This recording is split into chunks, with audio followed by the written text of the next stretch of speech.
बहुत पुराने समय की बात है। एक गांव में एक जाट और जाटनी रहते थे। दोनों की जिंदगी खुशहाल थी, किसी चीज की कोई कमी नहीं थी। कमी थी तो बस एक संतान की।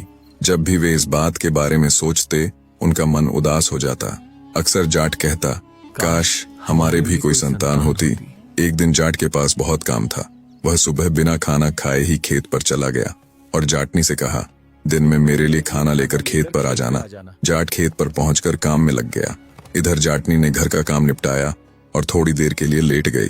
नींद लग गई और वह भूल गई कि उसे खेत पर खाना लेकर जाना था। समय बीतता गया। जब दोपहर हो गई और जाटनी नहीं आई तो जाट को बहुत भूख लगी। उसने सोचा, लगता है वह खाना लाना भूल गई है। अब भूख बर्दाश्त के बाहर थी, इसलिए उसने बैलों को घर की ओर मोड़ दिया। रास्ते में चलते चलते उसे मटर का एक खेत दिखाई दिया। उसने सोचा, क्यों ना कुछ मटर की फलियां तोड़कर खा लूं, भूख थोड़ी शांत हो जाएगी। उसने बैलों को एक तरफ खड़ा किया और मटर तोड़कर खाने लगा। कुछ मटर खाने के बाद जब वह वापस लौटने लगा तो रास्ते में उसकी नजर एक कपड़े में लिपटी बच्ची पर पड़ी। वह ठिठक गया। उसने चारों ओर देखा कि शायद कोई खेत में काम कर रहा हो और यह बच्ची उसी की हो, लेकिन आसपास दूर दूर तक कोई नहीं था। दोपहर की उस तपती धूप में उसका मन नहीं माना कि वह उस बच्ची को यूं ही अकेला छोड़ दे। उसने काफी देर तक आसपास देखा, किसी को आवाज दी पर कोई न आया। तब उसने आसमान की ओर देखा और हाथ जोड़कर कहा, हे भगवान, मैं इस बच्ची को अपनी समझ कर ले जा रहा हूँ। अगर इसके माता पिता हों तो कृपया मुझे इसकी खबर दिला देना, अन्यथा मैं इसे अपनी संतान मानकर पाल लूंगा। इतना कहकर उसने बच्ची को उठाया और घर की ओर चल पड़ा। घर पहुंचकर उसने बच्ची को जाटनी की गोद में रख दिया। जाटनी ने पूछा, यह कौन है और कहां से लाए हो? जाट ने कहा, शायद यह भगवान का हमारे लिए आशीर्वाद है। मैं खेत में मटर खा रहा था, तभी मुझे यह मिली। मैंने बहुत खोजा पर कोई नहीं मिला, इसीलिए इसे अपने साथ ले आया। जाटनी बोली, तुमने बहुत अच्छा किया। इतनी नन्ही सी जान अगर वहां अकेली रह जाती तो कोई जानवर उसे नुकसान पहुंचा सकता था। पाप तो हमें ही लगता। इस तरह दोनों ने उस बच्ची को अपना लिया और उसका लालन पालन करने लगे। कुछ दिनों बाद जाट ने कहा, अब हमें इस बच्ची का क्या नाम रखना चाहिए? जाटनी ने कहा, यह हमें भगवान के आशीर्वाद से प्राप्त हुई है। हमारी आंखों का तारा है, इसलिए हम इसका नाम तारावती रखेंगे। जाट को यह नाम बहुत अच्छा लगा। उसने प्रसन्न होकर कहा, बहुत ही सुंदर नाम है। इसके बाद दोनों ने उस बच्ची की खूब देखभाल की। वे उसे अपने प्राणों से भी अधिक चाहते थे। समय धीरे धीरे बीतता गया और तारावती अब बड़ी होने लगी। उसकी हंसी, उसकी बातें घर में खुशियां भर देती, लेकिन किस्मत को शायद कुछ और ही मंजूर था। एक दिन जाट और जाटनी अपने खेतों में काम कर रहे थे। उन्होंने तारावती को घर पर अकेला छोड़ दिया था। दोपहर की तपती धूप में अचानक खेत के एक बड़े बिल में से एक नाग निकल कर आया। किसी को संभलने का मौका भी नहीं मिला। नाग ने पहले जाट को और फिर जाटनी को डस लिया। आसपास दूर दूर तक कोई नहीं था। दोनों बेचारे तड़प तड़प कर वहीं खेत में प्राण त्याग बैठे। जब यह खबर तारावती तक पहुंची तो उसका संसार उजड़ गया। उसने अपने माता पिता के शवों को गले लगाकर खूब रोई, पर अब क्या हो सकता था? होने को यही मंजूर था। अब उसका ध्यान पड़ोसियों ने रखना शुरू किया। पड़ोसी बहुत नेक दिल लोग थे। उन्होंने उसे अपनी बेटी की तरह पाला। धीरे धीरे समय बीता और जब तारावती जवान हुई तो उन्होंने उसकी शादी एक फौजी युवक से कर दी। वह फौजी भी अनाथ था, न माता न पिता। शादी के कुछ ही समय बाद फौजी को ड्यूटी पर जाना पड़ा। तारावती ससुराल में अकेली रह गई। कई महीने बीत गए और जब फौजी छुट्टी पर घर लौटा तो तारा ने उससे कहा, देखो जी, आप तो ड्यूटी पर चले जाते हो और महीनों तक नहीं आते। मेरा यहाँ मन नहीं लगता। क्यों ना मैं अपने मायके चल जाऊं? वहां मेरे पड़ोसी हैं जो मेरे अपने जैसे हैं। समय भी आसानी से कट जाएगा। आप भी वहीं मेरे साथ रह सकते हो। फौजी ने कुछ देर सोचा, फिर मुस्कुराकर बोला, ठीक है, जैसा तुम उचित समझो। तब तारावती ने अपना सारा सामान समेटा और अपने मायके लौट आई। धीरे धीरे यूं ही समय बीतता गया। एक दिन की बात है, तारावती अपनी सखियों के साथ कुएं पर पानी भरने गई। उस समय रहट से ही पानी निकाला जाता था। कुएं की एक ओर ऊंची दीवार बनी थी। उसी दीवार के पीछे एक चोर छिपा बैठा था। वह चुपचाप उन सबकी बातें सुन रहा था। सभी सहेलियां आपस में हंसी मजाक कर रही थीं, अपने घर परिवार की बातें कर रही थीं। कोई अपने पति का जिक्र करती, कोई अपने भाई का। पास ही तीज और राखी का त्योहार आने वाला था। उसी दौरान तारावती ने गहरी सांस लेते हुए कहा, काश मेरा भी कोई भाई होता तो मेरे लिए तीज लाता। मैं भी उसे राखी बांधती। चोर ये बात ध्यान से सुन रहा था। उसकी नजर तारावती के चेहरे पर थी, एक भोली, निर्मल और दुख से भरी युवती। कुछ देर बाद सबने अपने अपने घड़े भरे और घरों की ओर लौट गईं। चोर धीरे धीरे तारावती के पीछे पीछे चला ताकि उसके घर का पता जान सके। जब तारा अपने आंगन में दाखिल हुई तो चोर ने उसका घर पहचान लिया और चुपचाप लौट गया। कुछ दिनों बाद वही चोर फिर उस गांव में आया। इस बार उसके हाथों में चावल, चीनी, फल, मिठाई, चूड़ियां और एक सुंदर साड़ी थी। उसने गांव वालों से पूछा, भाई क्या यहाँ तारावती का घर यही कहीं है? गांव के लोगों ने सोचा कि शायद कोई उसका रिश्तेदार हो। वे बोले, हाँ, उधर सामने वो जो नीम के पेड़ के पास घर है वही तारावती का है। चोर वहां पहुंचा, दरवाजा खटखटाया। अंदर से तारावती ने दरवाजा खोला। सामने अजनबी को देखकर वह चौंक गई और बोली, आप कौन हैं और मेरे घर पर कैसे आए हैं? तभी चोर ने कहा, मैं तारावती का भाई हूँ और मुझे उससे मिलना है। तारावती ने आश्चर्य से उसकी ओर देखा और बोली, मैं ही हूँ तारावती, लेकिन मेरा तो कोई भाई नहीं है। चोर ने तुरंत जवाब दिया, नहीं बहन, मैं ही तेरा असली भाई हूँ। जब तू 3 महीने की थी और हमारे माता पिता खेतों में काम करने गए थे, तब एक जानवर तुझे उठा ले गया था। उस समय मैं केवल 6 साल का था। हमने तुझे बहुत ढूंढा पर तू कहीं नहीं मिली। आज माँ को पता चला है कि तू इस घर में रहती है, इसीलिए उन्होंने मुझे तुझे लेने के लिए भेजा है। देख, माँ ने तेरे लिए क्या क्या सामान भेजा है, चावल, चीनी, फल, चूड़ियां, साड़ी और मिठाई भी। माँ की तबीयत ठीक नहीं है, वो तुझसे मिलना चाहती है। तू 2 दिन माँ के पास रुक जा, फिर मैं तुझे खुद छोड़ जाऊंगा। आगे तेरी मर्जी। तारावती की आंखों में चमक आ गई। वह भावुक होकर बोली, ठीक है भाई, मैं चलती हूँ। उसने सामान देखा तो उसका हृदय खुशी से भर गया। वह फूली नहीं समाई। उसने पड़ोस में जाकर मिठाई और फल बांटे और गर्व से कहा, देखो मेरा भाई मेरे लिए क्या क्या लाया है। रात को तारावती ने उस चोर को अपना भाई समझकर खूब खातिरदारी की। उसे भोजन कराया, बिस्तर लगाया और स्नेह से कहा, भैया कल सुबह जल्दी चलेंगे। सुबह हुई तो तारावती तैयार होकर चोर के साथ चल पड़ी। उसके मन में अपनी माँ से मिलने की बड़ी उत्कंठा थी। घर का ताला लगाकर उसने अपनी पड़ोसन से कहा, भाभी मैं अपने भाई के साथ मायके जा रही हूँ माँ से मिलने। अगर मेरा पति आ जाए तो यह चाबी उन्हें दे देना। इतना कहकर वह अपने तथाकथित भाई के साथ चल दी। कुछ दूर जाने के बाद तारावती को प्यास लगी। उसने कहा, भैया जरा पानी पिला दो। चोर बोला, थोड़ा आगे एक कुआं है, वहीं से पिला दूंगा। वह थोड़ी देर और चली, फिर बोली, भैया अब तो बहुत प्यास लगी है। चोर फिर बोला, थोड़ा और चलो बहन, आगे बड़ा मीठा पानी है। ऐसे ही 3-4 बार जब तारावती ने पानी मांगा तो हर बार चोर उसे टाल देता। जब वे उसके गांव के पास पहुंचे तो तारावती ने फिर कहा, भैया अब तो कोई गांव भी आ गया है, यहाँ तो मुझे पानी पिला दो, बहुत जोर की प्यास लगी है। इतना सुनकर चोर का चेहरा अचानक बदल गया। उसने गुस्से से कहा, बस कर, कब से भाई भाई की रट लगा रखी है? मैं तेरा कोई भाई वाई नहीं हूँ, समझी? तारावती का चेहरा पीला पड़ गया। उसे समझ आ गया कि बात में कोई गड़बड़ है।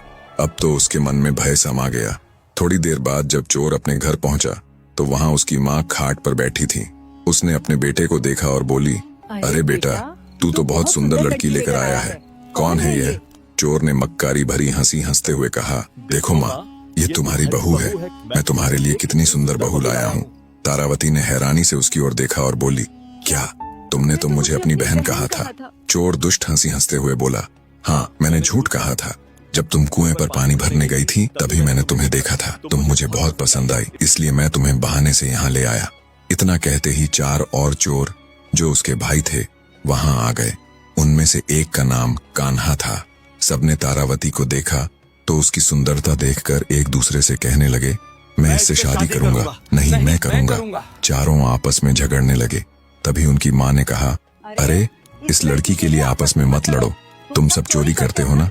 अब की बार जब चोरी करने जाओगे, जो सबसे ज्यादा कीमती सामान लेकर आएगा, मैं उसी के साथ इसकी शादी करवा दूंगी। सब चोर खुशी से उछल पड़े। उनमें होड़ मच गई, मैं सबसे कीमती सामान लाऊंगा। नहीं, मैं लाऊंगा। वे सब चोरी करने निकल गए। अब तारावती घर में अकेली रह गई, केवल चोरों की माँ के साथ। उसने सोचा, ये तो सब चले गए हैं, अब मौका है कि किसी तरह यहाँ से निकलने की कोई जुगत लगाऊं।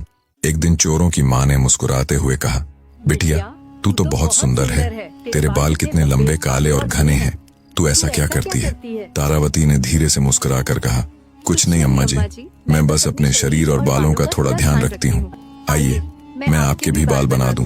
अम्मा खुश होकर बोली, ठीक है बेटी, बना दो। तारावती ने उनके बाल खोले, उनमें कंघी करने लगी। चोरों की माँ को बहुत अच्छा लगने लगा। तभी तारावती बोली, अम्मा जी, आपके सिर में तो बहुत जुएं हैं और बाल भी बहुत मैले हैं, आप नहाती नहीं क्या?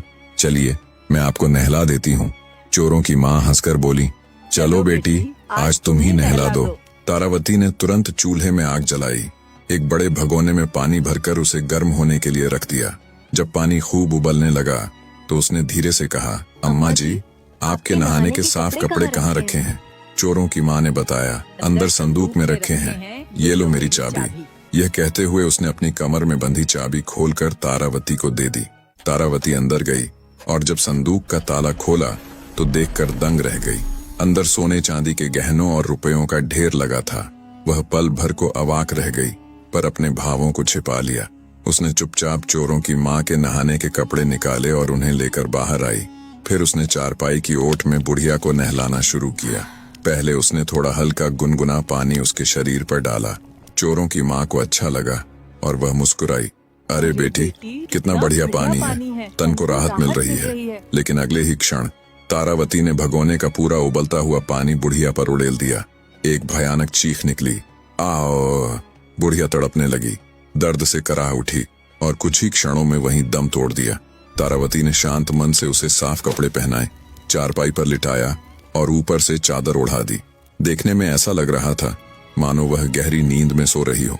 घर में एक बिल्ली भी थी। तारावती ने उस बिल्ली को आटा पीसने वाली चक्की से बांध दिया। बिल्ली इधर उधर भागने लगी तो चक्की उसके साथ घूमने लगी। अब तारावती ने जल्दी से सारा कीमती सामान, सोना, चांदी, गहने, सिक्के सब इकट्ठा किया और उन्हें चोरों की बैलगाड़ी में रख लिया। फिर वह अपने गांव की ओर चल पड़ी। जब वह अपने गांव पहुंची तो लोग हैरान रह गए। सब कहने लगे, देखो, तारा की माँ ने तो उसे बहुत सारा धन और जेवर दिए हैं, पर तारावती ने किसी को कुछ नहीं बताया, बस मुस्कुराई और भीतर चली गई। उधर जब चोर चोरी करके वापस अपने घर पहुंचे तो उन्होंने देखा कि दरवाजा तो बंद है, लेकिन अंदर से आटा पीसने की आवाज आ रही है। एक बोला, लगता है तारावती हमारे लिए खाना बना रही है, आटा पीस रही होगी। जब उन्होंने झांक कर देखा तो चारपाई पर उनकी माँ लेटी हुई थी। सबको लगा माँ सो रही है। कुछ देर बाद उन्होंने आवाज लगाई, माँ, माँ उठो, देखो हम आ गए। लेकिन जब बहुत पुकारने पर भी कोई जवाब न मिला तो वे कमरे का दरवाजा तोड़कर अंदर गए। अंदर का दृश्य देख उनके पैरों तले जमीन खिसक गई। चक्की से बिल्ली बंधी थी और माँ निर्जीव पड़ी थी। उन्होंने तुरंत संदूक खोला, पर वह खाली था। सारा धन, गहने, रुपए सब गायब थे। सब चोर माथा पीटने लगे, अरे, हमारे ही घर में चोरी हो गई। उनका गुस्सा 7वें आसमान पर था। बोले, एक तो माँ मर गई और ऊपर से सारा धन भी गया। अब हम उस तारावती को सबक सिखाएंगे और अपना सब कुछ वापस लाएंगे। उन्होंने माँ का दाह संस्कार किया और फिर तारावती को ढूंढने निकल पड़े। रात गहराने लगी थी जब वे तारावती के गांव पहुंचे। तारावती को पहले से अंदेशा था कि वे लौटेंगे। उसने पहले ही अपने घर का दरवाजा आगे से हटवाकर पीछे की ओर लगवा दिया था और जहां पहले दरवाजा था वहां दीवार बनवा दी थी। चोरों में से एक बोला, यही घर है, लेकिन दरवाजा कहाँ गया? पहले तो इसी तरफ था। दूसरे ने कहा, सही कहा, मगर अब दिख नहीं रहा है। वे सब दीवार के पास जाकर आपस में फुसफुसाने लगे। अंदर तारावती जाग गई। उसने उनकी धीमी आवाजें सुन ली। वह तुरंत समझ गई, ये वही चोर हैं, आ गए। उसने एक तेज धार वाली दराती उठाई और दीवार के पास जाकर खड़ी हो गई। बाहर चोर दीवार में छेद करने लगे। धीरे धीरे उन्होंने इतना बड़ा छेद कर लिया कि कोई अंदर झांक सके। एक चोर ने अपना चेहरा छेद में झुकाया ही था कि अगले ही पल तारावती ने पूरी ताकत से दराती चलाकर उसकी नाक काट दी। चोर चीख उठा, आ आ! उसकी नाक कटकर जमीन पर जा गिरी। वह दर्द से तड़पता हुआ पीछे हट गया। बाकी चोर यह दृश्य देखकर घबरा गए और वहां से भाग खड़े हुए। उन्होंने गांव के वैद्य से अपने भाई की मरहम पट्टी कराई, लेकिन अब उनके मन में प्रतिशोध की आग जलने लगी। वे बोले, अब इस तारा ने हमारी बेइज्जती की है, उसकी सजा उसे मिलेगी। हम उसकी नाक काटने का बदला लेकर रहेंगे।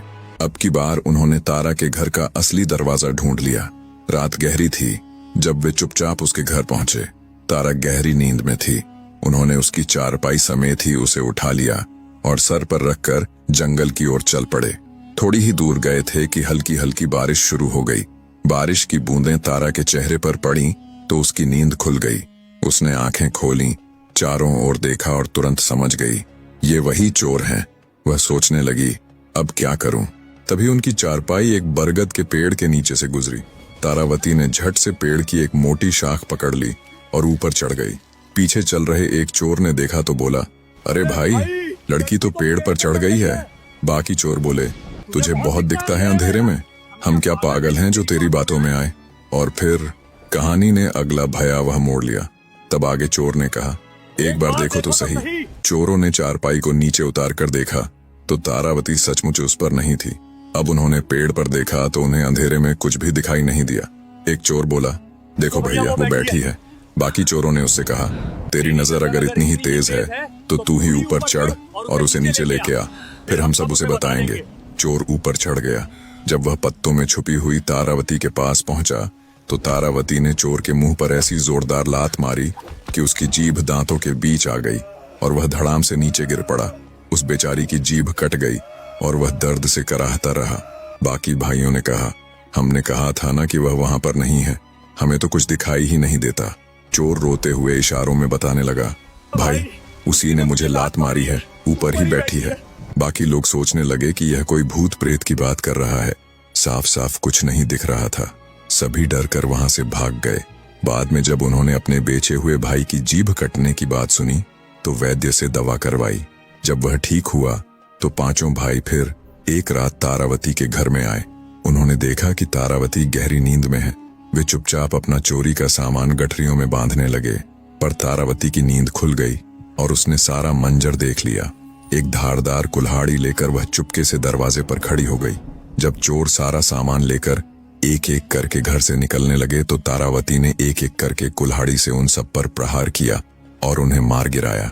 फिर तारावती ने अपने सारे जतन किए गए सोने चांदी के गहने और धन घर में रख दिए।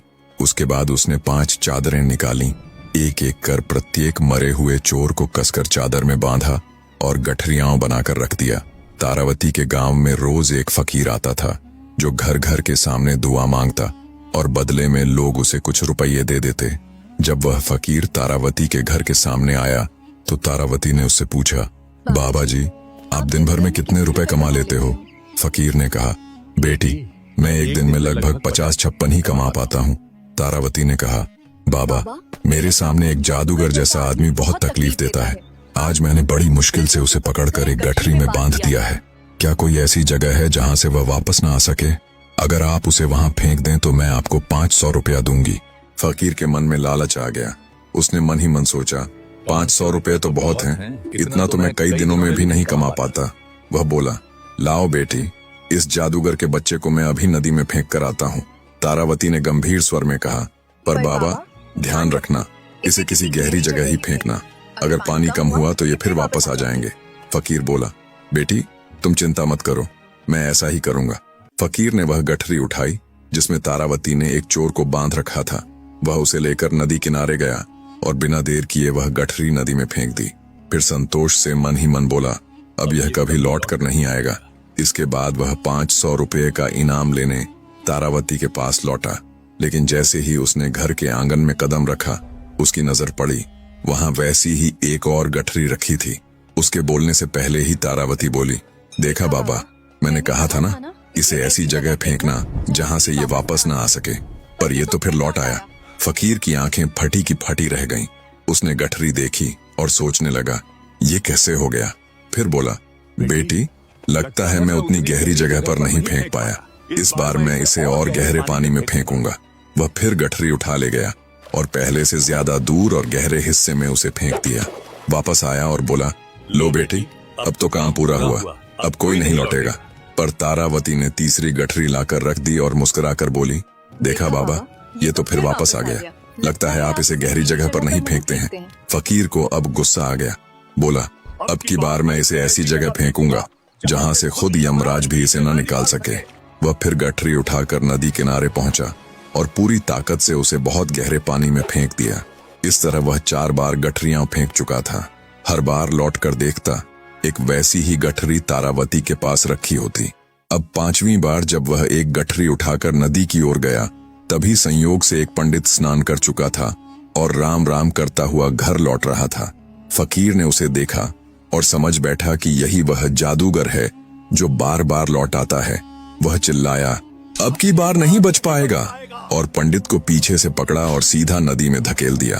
थोड़ी देर बाद फकीर हांफता हुआ तारावती के पास लौटा और बोला, बेटी, अब वो जादूगर कभी वापस नहीं आएगा। तारावती ने कहा, हाँ बाबा, लगता है इस बार आपने उसे सचमुच गहरी जगह में फेंका है, अब वह नहीं लौटेगा। फकीर ने गर्व से कहा, बेटी, मैंने उसे बहुत गहरे पानी में फेंका था, पर जानते हो, वो डूबने के बाद भी मेरे आगे आगे राम राम करता चल पड़ा। तब मैंने सोचा, अब इसे नहीं छोड़ूंगा। मैं तुरंत पीछे भागा और उसे फिर पकड़कर दूसरी बार नदी में फेंक दिया। अब की बार तो निश्चित ही वो नहीं लौटेगा। तारावती मुस्कुराई। उसने कहा, बाबा, आपने बहुत बड़ा उपकार किया है। ये लो, 500 नहीं, पूरे 1000 रुपए। फकीर खुशी से फूला नहीं समाया। उसने आशीर्वाद दिया और वहां से चला गया। कुछ दिनों बाद जब तारावती का पति फौज से छुट्टी लेकर घर लौटा तो तारावती ने पूरी कहानी उसे सुनाई, कैसे उसने अपनी सूझबूझ और साहस से उन 5 चोरों को खत्म किया। उसका पति उसकी बहादुरी सुनकर गर्व से भर गया। बोला, तूने अकेले वह कर दिखाया जो 5 सिपाही भी नहीं कर पाते। मैं तेरे इस साहस की कहानी फौज में सबको सुनाऊंगा। तारावती मुस्कुराई। उसकी आंखों में अब शांति थी और इस तरह वह बहादुर स्त्री जिसने अपनी बुद्धि, धैर्य और हिम्मत से पापियों का अंत किया, सदा के लिए लोगों की जुबान पर अमर हो गई। इस कहानी से हमें यह सीख मिलती है कि बुद्धि, साहस और धैर्य से बड़ी मुसीबत पर भी जीत हासिल की जा सकती है। तारावती जैसी निडर और समझदार स्त्री ने यह साबित किया कि विपत्ति के समय डरना नहीं चाहिए, बल्कि अपने दिमाग और हिम्मत का इस्तेमाल करना चाहिए। उसने अकेले अपने साहस से 5 निर्दयी चोरों का अंत किया और यह दिखाया कि सच्ची वीरता तलवार से नहीं, स्मार्ट सोच और हिम्मत से होती है। अगर आपको यह कहानी पसंद आई हो तो वीडियो को लाइक करें, चैनल को सब्सक्राइब करें और ऐसी ही और दिलचस्प कहानियां सुनने के लिए बेल आइकॉन को दबाना न भूलें।